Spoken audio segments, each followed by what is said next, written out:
नववर्ष 2025च्या अनुषंगाने दीव दमण केंद्रशासित राज्यातील विदेशी मद्यसाठ्याची महाराष्ट्र राज्यात अवैधरित्या होत असलेल्या वाहतुकीविरोधात धडक कारवाई.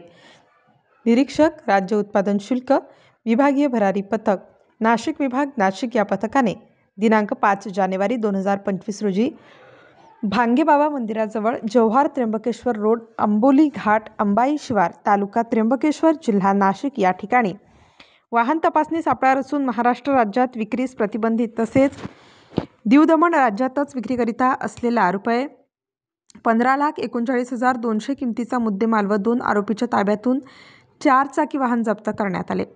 किशोर संतोष पाटील वय 25 वर्ष, पराग दीनानाथ बोरसे वय 23 वर्ष. संशयित पाहिजे मद्यपुरवठादार, मद्य विकत घेणार अज्ञात, वाहनाचा मालक फरार असल्याचे समजते.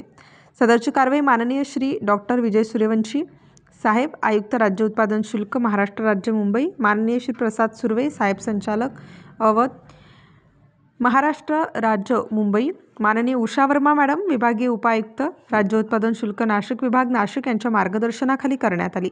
सदर कारवाई विभागीय भरारी पथकाचे दुय्यम निरीक्षक किरण बी चिदळे, प्रवीण मंडलिक, डी बी कोडपे, स दु नि श्री के एस गांगुर्डे, जवान सर्वश्री महेश सातपुते, युवराज रत्वेकर, विलास कुवर, राहुल पवार, धनराज पवार, महिला जवान सुनीता महाजन व निरीक्षक राज्य उत्पादन शुल्क ड विभाग यांनी यशस्वीरित्या पार पाडली. सदरील गुन्ह्याचा पुढील तपास श्री किरण बी धिंदळे दुय्यम निरीक्षक राज्य उत्पादन शुल्क विभागीय भरारी पथक नाशिक विभाग नाशिक हे करीत आहेत. तरी जनतेस आवाहन करण्यात येत आहे की अवैध मद्य निर्मिती, विक्री, वाहतूक या संदर्भात कोणतीही तक्रार असल्यास या विभागाच्या टोल फ्री क्रमांक 180 023 39 99 व व्हॉट्सॲप क्रमांक 84 22 00 19 33 तसेच दूरध्वनी क्रमांक 0253 23 99 744 वर संपर्क साधावा. स्टार न्यूजसाठी मोहसिन पठाण, नाशिक.